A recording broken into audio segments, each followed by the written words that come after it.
जय हिंद साथियों, आप सभी का आपके अपने परिवार आसमा सिविल एकेडमी में मैं इशार अहमद आप सभी का पुरजोर स्वागत करता हूं और आशा करता हूं कि आप सभी स्वस्थ हैं और बिल्कुल मस्त हैं।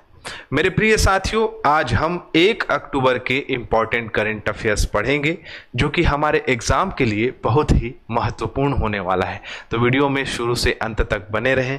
बहुत सारे बच्चों की कंप्लेन थी कि आवाज़ ठीक नहीं आ रहा है, तो उसके लिए हमने उपचार कर लिया है। अब जो है आवाज़ आपको बेहतर आएगी। अगर किसी भी प्रकार की ऊपर नीचे अगर आप लोगों को लगती है वीडियो में समस्याएं हैं तो आप लोग कमेंट बॉक्स में बता दीजिएगा। तो चलिए ज़्यादा समय ना लेते हुए अपना सत्र प्रारंभ करते हैं। लेकिन हाँ, अगर आप सभी इस चैनल में नए हैं तो चैनल को सब्सक्राइब कर लें, और पहले से अगर इस चैनल में है तो मेरे प्रिय साथियों आप लोग इस वीडियो को शेयर ज़रूर करिएगा। चलिए अपना सत्र प्रारंभ करते हैं।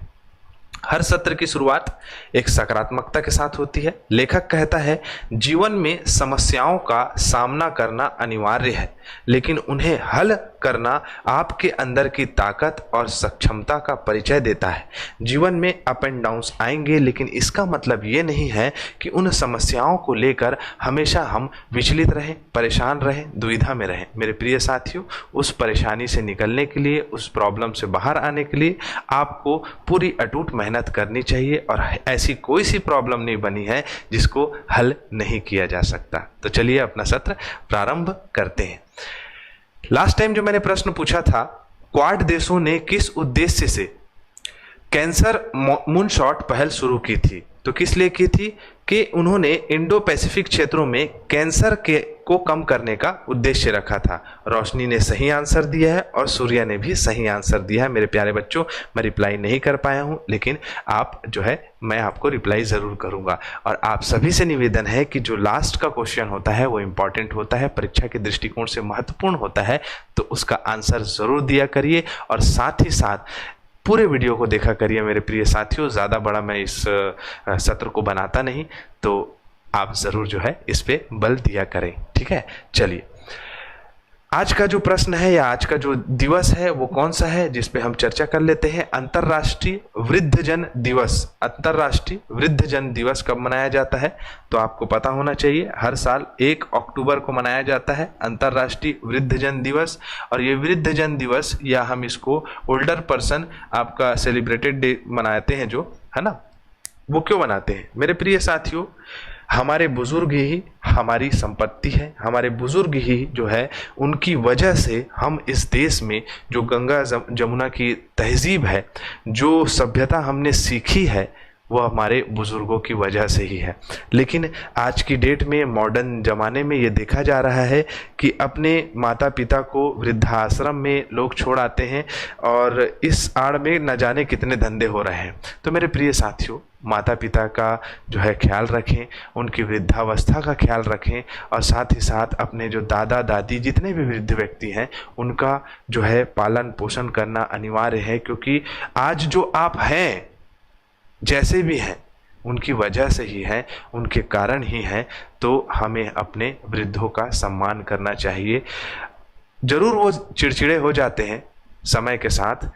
कहा भी जाता है कि जैसे जैसे व्यक्ति वृद्धावस्था में आता है, थोड़ा सा बच्चा होते जाता है, और ये बात सत्य है। उनकी बात को सुन लेंगे तो उनकी बातें ही आपके लिए आशीर्वाद का कार्य करेंगे। मेरे प्रिय साथियों, अपने आसपास के वृद्धजनों का ख्याल रखा करिए। ठीक है, तो इसी उद्देश्य से मनाया जाता है। और इस साल का जो थीम है वो है गरिमा के साथ वृद्धावस्था, दुनिया भर में वृद्ध व्यक्तियों के लिए देखभाल और सहायता प्रणालियों को मजबूत करने का महत्व, इसको जागरूक किया गया है। ठीक है, अंकल आंटी जो है एक दूसरे से जो है नाराज नजर आ रहे हैं, लेकिन ये होता है, और इसको समझ के हम जितने युवा वर्ग के लोग हैं उन लोगों को इनका साथ देना चाहिए। उत्तर पूर्व राज्यों पर केंद्रित 8वीं कला महोत्सव का उद्घाटन किसने किया? तो मेरे प्रिय साथियों, जितने भी उत्तर पूर्वी राज्य है या पूर्वोत्तर राज्य जिन्हें कहा जा सकता है, उनके कला, उनकी संस्कृति को अगर हम व्यापारिक दृष्टिकोण से देखें तो उनके महत्व को बढ़ाने के लिए जो प्रोडक्ट वो बनाते हैं उनके लिए ये पहल की गई है। 8वें नंबर का ये कला था, मतलब संस्करण था। तो इसका उद्घाटन किया है हमारे भारत देश की प्रथम नागरिक आदरणीय सम्माननीय द्रौपदी मुर्मू जी, जो कि हमारी राष्ट्रपति हैं। ठीक है, उन्होंने इसका जो है क्या किया है, उद्घाटन किया है। जैसे कि आप देख सकते हैं कि राष्ट्रपति द्रौपदी मुर्मू जी ने 28 सितंबर 2024 को सिकंदराबाद तेलंगाना में स्थित राष्ट्रपति नीलमय में आयोजित उत्तर पूर्वी राज्यों पर केंद्रित 8वें भारतीय कला महोत्सव का उद्घाटन किया। महोत्सव पूर्वोत्तर राज्यों अरुणाचल प्रदेश, असम, मणिपुर, मेघालय, मिजोरम, नागालैंड, ये सभी जितने भी राज्य हैं उन सभी राज्यों की संस्कृति, शिल्प और पाक विविधता पर जितने भी आधारित जो इनके मतलब प्रोडक्ट्स हैं उनको प्रॉपर महत्व देकर उनकी सेलिंग पे ध्यान दिया। ठीक है, और वो उनके लिए बहुत ही महत्वपूर्ण है। ठीक है, चलिए अगला प्रश्न है, द्वितीय भारत चीनी और जैव ऊर्जा सम्मेलन, मतलब भारत चीनी मतलब भारत की जो शक्कर है उससे जैव ऊर्जा सम्मेलन का उद्घाटन किसने किया है। आप सभी को पता है कि जो गन्ने का जो छिलका निकलता है, जब चीनी निकाल ली जाती है उससे, तो उससे एथनॉल बनाया जाता है। उससे जो प्रोडक्ट बनाया जाता है उसको पेट्रोल में मिला के जो है आजकल उपयोग किया जा रहा है। पेट्रोल की उपलब्धता को बढ़ाया जा रहा है, साथ ही साथ हम कम पेट्रोल खर्च करके ज़्यादा जो है आपका इस मिलावट प्रोडक्ट को उपयोग किया जाता है। तो प्रहलाद जोशी ने इसका उद्घाटन किया है। केंद्रीय उपभोक्ता कार्य, खाद्य एवं सार्वजनिक वितरण और नवीन एवं नवीनीकरणीय ऊर्जा प्रहलाद जोशी ने 26 सितंबर 2024 को नई दिल्ली में इसे स्टार्ट किया है। जैव ऊर्जा का तात्पर्य गन्ने के उपयोग में लाते हैं और एथनॉल बनता है, और एथनॉल से जो पेट्रोलियम बनता है उसको जो है बढ़ावा दिया जा रहा है। और भारत के लिए एक बहुत अच्छा ये एक क्या कहा जा सकता है, उद्देश्य है। ठीक है, भारत के द्वारा। अगर हम नवीन एवं नवीनीकरणीय ऊर्जा मंत्रालय की बात करें तो 1982 में इसकी स्थापना हुई है। नई दिल्ली भारत में इसका मुख्यालय है। प्रहलाद जोशी कैबिनेट मंत्री है। उप मंत्री जिम्मेदार हैं श्रीपद आपका येसो नाइक, राज्य मंत्री, एजेंसी कार्यकारी जो है प्रशांत कुमार सिंह, और IAS सचिव भी ये है। ठीक है, और ये अब अच्छी जो है आपका पहल है। India sugar and bio energy इसका मुख्य पहल माना जा सकता है। ठीक है, मतलब ये है।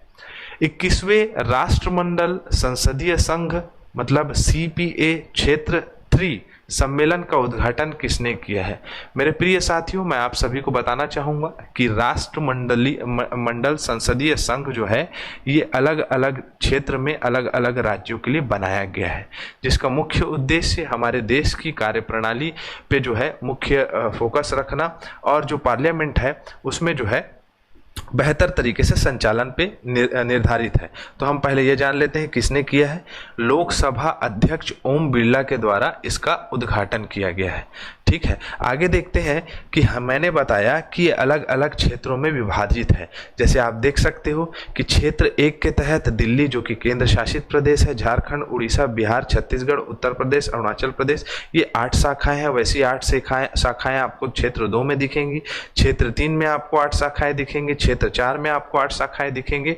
इन 8 सभी आपके क्या बोलते हैं शाखाओं का मुख्य, इस सम्मेलन का मुख्य उद्देश्य यह है कि लोकतांत्रिक तरीकों के माध्यम से क्षेत्रीय चुनौतियों का समाधान पर ध्यान केंद्रित किया जाए और पूर्वोत्तर राज्य विधानसभाओं के बीच सहयोग और संवाद बढ़ाना। ये क्यों बोल रहा है, क्योंकि क्षेत्र 3 के अंतर्गत असम, अरुणाचल प्रदेश और मिजोरम आते हैं। लेकिन अगर हम बात करें कि यहाँ पूर्वोत्तर राज्य नहीं लिखाया होता, यहाँ पर लिखाया होता कि केरल, महाराष्ट्र, आंध्र प्रदेश, तो वो क्षेत्र 2 के अंतर्गत आता है ना। पहले मैंने क्षेत्र बताया और इस सम्मेलन का उद्देश्य मैंने आपको क्लियर करा दिया। राष्ट्रमंडल संसदीय संघ की बात करें तो स्थापना जो है वो बेसिकली इसकी स्थापना की बात करें तो 1948 में इसकी स्थापना हुई है। 1911 में इसे एम्पायर पार्लियामेंट एसोसिएशन के नाम से जाना जाता था। ठीक है, चलो आगे बढ़ते हैं। अगला है 9वीं विश्व जूनियर वुशु चैंपियनशिप 2024 में भारत ने कितने पदक जीते हैं। टोटल 8 पदक जीते हैं। कितने जीते हैं, सॉरी, टोटल जो है 7 पदक जीते हैं मेरे प्रिय साथियों। कभी कभी मेरे से भी गलती हो जाती है। वुशु जो है एक बहुत अच्छा खेल है, बेसिकली फाइटिंग से संबंधित है। इसमें 8 पदक जीता है हमारे जूनियर खिलाड़ियों ने और अपना नाम जो है पदक तालिका में लगाया है। ठीक है, 2 स्वर्ण पदक है, 1 रजत है और 4 कांस्य पदक है। क्लियर। चलो, अगर अंतर्राष्ट्रीय वुशु संघ की बात करें तो 1990 में गठन हुआ है। 160 देश क्षेत्र अंतर्गत आते हैं। गाओ जिंदान इसके अध्यक्ष है। लाजेन स्विट्जरलैंड में इसका मुख्यालय है। ठीक है, चले आगे। चलो आगे बढ़ते हैं। ये मैंने वुशु के बारे में लिख दिया है, आप आराम से इसके बारे में पढ़ सकते हैं। क्लियर। चलो अगला है, संसद की विदेशी मामलों की समिति का अध्यक्ष किसे नियुक्त किया गया है? किसे नियुक्त किया गया है? तो मैं आपको बता दूं कि शशि थरूर जी को जो है संसद में विदेश मामलों की समिति का अध्यक्ष बनाया गया है। साथ ही साथ अन्य अध्यक्षों की भी नियुक्ति हुई है। जैसे देख सकते हैं शशि थरूर जी जो है विदेश मामलों की समिति के अध्यक्ष बनाए गए हैं, जबकि दिग्विजय सिंह को महिला, शिक्षा, युवा और खेल मामलों के सदस्य की समिति बनाया गया है। विभागीय समिति प्रॉपर जो है आपके अलग अलग नेताओं को चुनता है, जैसे कि इसमें प्रत्येक समिति में 31 सदस्य हो सकते हैं, है ना। तो इसमें देखें तो विपक्ष के नेता राहुल गांधी है, वही आपका भारती हरि महताब को वित्त मामलों के संसदीय समिति का अध्यक्ष बनाया गया है। बीजेपी के सांसद निशिकांत दुबे संचार और आईटी समिति के अध्यक्ष बने हैं। मंडी से आपका बीजेपी सांसद कंगना रनौत जो है इस समिति के सदस्य के तौर पे जो है सदस्य बनी है, जो है कंगना रनौत, है ना, और बहुत अच्छी एक्टर है ना। बीजेपी नेता सीएम रमेश रमेश जी जो है वो रेल मामलों के संसदीय सचिव बने हैं। तो अलग अलग समिति के ये सदस्य हैं, जहां से प्रश्न सीधा सीधा आप लोगों से पूछेगा, छोड़ना मत। क्लियर। चलो ये जो है आपके डाल दिया मैंने इंग्लिश में। प्रधानमंत्री नरेंद्र मोदी ने कंप्यूटिंग सिस्टम आर्का और अरुणिका का उद्घाटन किया है। ये दोनों सिस्टम किससे संबंधित है? तो किससे है?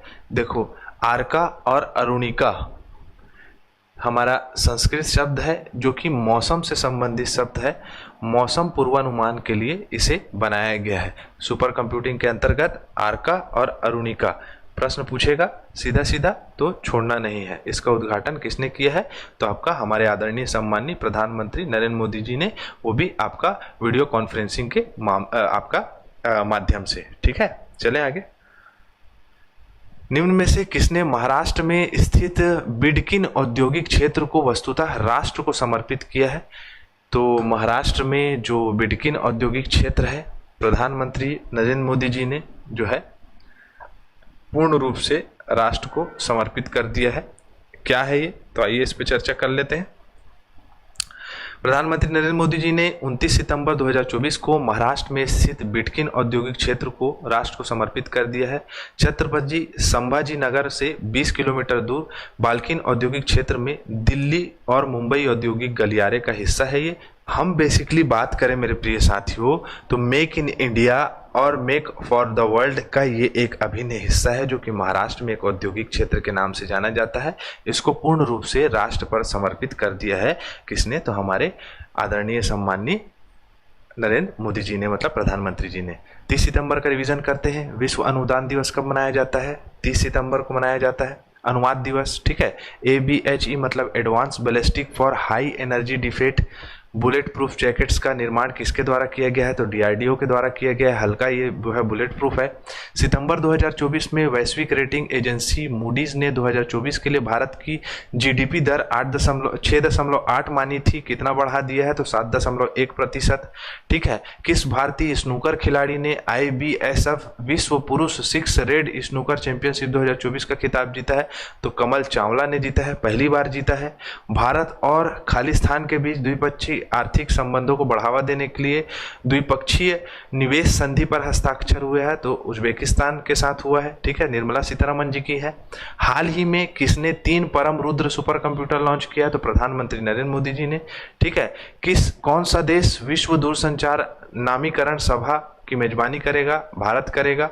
किस मंत्रालय ने पर्यटन मंत्री और पर्यटन दीदी की पहल शुरू की है? तो पर्यटन मंत्रालय ही करेगा। ठीक है, जिसमें कि लोगों को रोजगार मिलेगा, आसपास के अपने क्षेत्र के पर्यटन को बढ़ावा दे सकता है। 2024 ग्लोबल इनोवेशन इंडेक्स में भारत का स्थान क्या है? ये आपको आंसर देना है। ठीक है, यहाँ हमारा सत्र कंप्लीट होता है। मैं इसी के साथ इजाजत चाहूंगा। जय हिंद, जय भारत।